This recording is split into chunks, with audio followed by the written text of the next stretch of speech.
નમસ્કાર વિદ્યાર્થી મિત્રો, આપણે અગાઉના વિડીયોમાં જોઈ ગયા પ્રસ્તાવના અને સ્વાધ્યાયના દાખલા.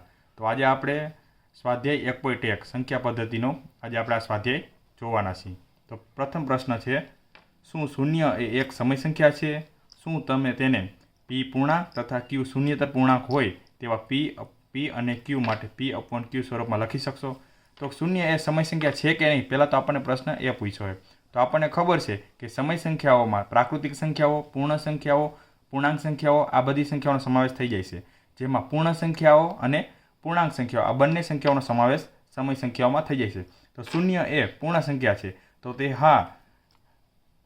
તે સમય સંખ્યા છે, બરાબર. પણ ત્યાં આપણે p પૂર્ણાંક અને q શૂન્યતર પૂર્ણાંક હોય તેવા સ્વરૂપમાં લખવાનું છે. તો આપણે પૂર્ણાંક એટલે કે p પૂર્ણાંક સંખ્યા કે ધન, ઋણ અને શૂન્ય આ ત્રણેય આવી જાય છે બાબત.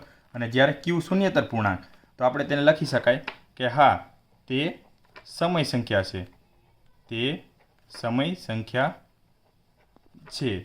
હવે આપણે ઉદાહરણ તરીકે જોઈએ કે આપણે p પૂર્ણાંક સંખ્યા એટલે આપણે ઉદાહરણ તરીકે લઈએ કે 0/4, બરાબર. તો આપણે તેને પૂર્ણાંક સંખ્યામાં એટલે કે સમય સંખ્યામાં લખી શક્યા p/q. બીજું ઉદાહરણ લઈએ 0/-4, તો -4 રહ્યો એ પૂર્ણાંક સંખ્યા કહેવાય. એવી જ રીતે જ આપણે બીજું લખી શકીએ 0/1. આવી રીતે ઘણા બધા ઉદાહરણો આપણે દર્શાવી શકીએ. હવે જોઈએ દાખલા નંબર 2 કે 3 અને 4 વચ્ચે આવતી 6 સમય સંખ્યાઓ શોધો. 3 અને 4 વચ્ચે આવતી 6 સમય સંખ્યા શોધો. જ્યારે પણ આવો દાખલો પૂછાણો હોય, 6 હોય, 4 હોય, 3 હોય, ત્યારે આપણે જે દાખલો છે તેમાં એક ઉમેરી દેવાનો. 3 અને 4 વચ્ચેની સમય સંખ્યા. તો આપણે ત્યારે શું કરીશું કે 3 ને 6માં એક ઉમેરી દઈએ એટલે આપણને કેટલા મળશે? 7 મળશે. તો 3 ને અને 4 ને છેદમાં અને અંશમાં બેમાં આપણે ઉમેરો કરવો પડશે. એટલે કે 3 × 7 અને છેદમાં પણ 7. તો આપણે જવાબ શું મળશે? 7 તેરી 21 અને 7. એવી જ રીતે 4 × 7 છેદમાં 7, 7 ચોક 28 અને 7. આપણને આ બે સંખ્યાઓ મળી. કારણ કે બે સંખ્યાઓ મળી જેમાં છેદ સરખા છે, તો આપણે 21 થી તે 28 સુધી વચ્ચેની જે સંખ્યાઓ આવે એ આપણી થશે જવાબ. તો આપણે 21/7 એનાથી મોટી સંખ્યા હશે 22/7, એનાથી મોટી સંખ્યા હશે 23/7, એનીથી મોટી હશે 24/7, 25/7 અને 26/7 અને 28/7. તો આપણને વચ્ચેની જે સંખ્યાઓ છે એ બધી સંખ્યાઓ મળી આપણને સમય સંખ્યાઓ. કોના વચ્ચેની સમય સંખ્યાઓ મળી? 3 અને 4. તો આપણો જવાબ થશે 22/7, 23/7, 24/7, 25/7, 26/7 અને 27/7. આ બધી સંખ્યાઓ મળી એ આપણી 3 અને 4 વચ્ચે આવતી સમય સંખ્યાઓ છે. હવે એવો ને એવો દાખલો 3/5 અને 4/5 વચ્ચે આવતી 5 સમય સંખ્યાઓ શોધો. એટલે જ્યારે સમય સંખ્યાઓ વચ્ચેની શોધવાની કીધી હોય તો આપણને કેટલી શોધવાની કીધી છે? 5 સમય સંખ્યાઓ. તો એક ઉમેરી દેવાનો એટલે કે 6. તો છેદમાં અને અંશમાં 6 વડે ગુણી નાખવાનો. 3/5 અને 4/5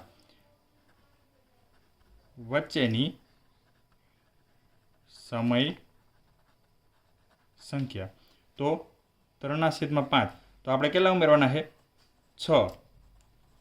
તો મળશે 6 તેરી 18 અને 6 પંચા 30. તો એવી જ રીતે 4 × 6 અને 5 × 6, 6 ચો 24 અને 6 પંચા 30. તો 18 ને 30 જ્યારે છેદ હરખા હોય ત્યારે જેના ક્રમિક આવતી સંખ્યાઓ બધી વચ્ચેની સંખ્યાઓ કહેવામાં આવે છે. 18 કરતાં વધારે છે 19/30, 20/30, 21/30, 22/30, 23/30 અને 24/30. તો જ્યાં 1, 2, 3, 4 અને 5 આ 5 સંખ્યાઓ રહી કેવી સંખ્યાઓ કહેવાશે? 3/5 અને 4/5 વચ્ચેની સમય સંખ્યાઓ કહેવામાં આવશે. તો આપણો જવાબ થશે. આગળનો જોઈએ સત્ય અને અસત્ય વિધાન. પ્રશ્ન 4 સત્ય અને અસત્ય વિધાનો. કારણ સહિત જવાબ આપો. એટલે કે આપણે જે આ ખબર જ હોવી જોઈએ પહેલાં તે આપણને આ એક ચાર્ટ આપણે સાઈડમાં બનાવી જ લેવાનો કે સૌથી પહેલાં કોણ આવશે? પ્રાકૃતિક સંખ્યાઓ. કોણ આવશે? પ્રાકૃતિક સંખ્યા. પછી પૂર્ણ સંખ્યા, પછી પૂર્ણાંક સંખ્યાઓ, પછી આવશે સમય સંખ્યાઓ. બરાબર. આપણે અહીં યાદ રાખવા માટે પૂર્ણ. બરાબર. આ આપણે યાદ રાખવાનું કે આનો સમાવેશ આમાં થઈ જશે, આ બેનો સમાવેશ પૂર્ણાંકમાં થઈ જશે, આ ત્રણેયનો સમાવેશ સમયમાં થઈ જશે. બરાબર. તો આપણે યાદ રાખી લેવાનું. તો હવે આપણને શું કીધું? દરેક પ્રાકૃતિક સંખ્યાઓ એ પૂર્ણ સંખ્યા છે. તો પ્રાકૃતિક સંખ્યા પૂર્ણ સંખ્યા છે તો કે હા, આ વસ્તુ સત્ય છે. કેમ? કારણ કે દરેક પ્રાકૃતિક સંખ્યા એટલે કે 1 થી લઈને અનંત સુધી એ બધી સંખ્યાઓ પૂર્ણ સંખ્યામાં સમાવેશ થઈ જાય છે. એટલે કે દરેક પ્રાકૃતિક સંખ્યાઓ, દરેક પ્રાકૃતિક સંખ્યા એ પૂર્ણ સંખ્યા છે. પછી બીજો પ્રશ્ન જોઈએ જે આપણે એક્સ્ટ્રા ઉમેરેલો છે કે દરેક પ્રાકૃતિક સંખ્યા એ પૂર્ણાંક સંખ્યા છે. તો પ્રાકૃતિક સંખ્યા આ છે, તે દરેક પૂર્ણાંક છે. એટલે આપણે જોયું ને કે ઉપરથી આ પૂર્ણ અને પૂર્ણાંક, તો એ શું છે? જવાબ મળશે હા. દરેક પ્રાકૃતિક સંખ્યા, દરેક પ્રાકૃતિક સંખ્યા એ પૂર્ણાંક સંખ્યા છે. બરાબર. હવે બીજો પ્રશ્ન, દરેક પૂર્ણાંક એ પૂર્ણ સંખ્યા છે. તો આપણે આગળ જોયું હતું ને કે રિવર્સ નહીં લેવાનું, ઉપરથી નીચે લેવાનું. તો પહેલાં આપણે શું લીધું હતું? પ્રાકૃતિક સંખ્યા, પછી પૂર્ણ સંખ્યા, પછી પૂર્ણાંક સંખ્યા, પછી સમય સંખ્યા, અને પછી આવશે અસમય સંખ્યા. તો આને શું કીધું? દરેક પૂર્ણાંક સંખ્યા. દરેક પૂર્ણાંક સંખ્યા એટલે પૂર્ણાંક સંખ્યાઓમાં ધન, ઋણ અને શૂન્યનો સમાવેશ થઈ જાય છે, પણ પૂર્ણ સંખ્યામાં તો ખાલી શૂન્ય અને ધન સંખ્યાઓનો સમાવેશ થાય. એટલે પૂર્ણાંક સંખ્યાઓ એ પૂર્ણ સંખ્યા નથી. એટલે કે આ વિધાન અસત્ય છે. શા માટે? કારણ કે પૂર્ણાંક સંખ્યાઓ રહી એ -3, -2, આ ઋણ સંખ્યા એ પૂર્ણાંક સંખ્યામાં સમાવેશ થાય છે, પરંતુ પૂર્ણ સંખ્યામાં 0 અને 1, 2, 3 અનંત સુધી, એટલે કે બધી ધન સંખ્યાઓ, બધી જ ધન સંખ્યાનો સમાવેશ થાય છે. ત્યારબાદનો પ્રશ્ન આપણે જોઈએ કે દરેક સમય સંખ્યા એ પૂર્ણ સંખ્યા છે. તો જે બધી સમય સંખ્યાઓ રહી એ પૂર્ણ સંખ્યા છે. તો સમય સંખ્યાઓ રહી તે આપણે આગળ જોયું હતું કે સમય સંખ્યાઓ કયા સ્ટેપ ઉપર છે? ચોથા સ્ટેપ ઉપર આવે છે કે પ્રાકૃતિક સંખ્યાઓનો સમાવેશ પૂર્ણ સંખ્યામાં, પ્રાકૃતિક પૂર્ણ સંખ્યાનો સમાવેશ પૂર્ણાંક સંખ્યાઓમાં, ત્રણેય સંખ્યાઓનો સમાવેશ સમય સંખ્યામાં, અને આ ત્રણેય સંખ્યાઓનો સમાવેશ સમય સંખ્યામાં થાય છે.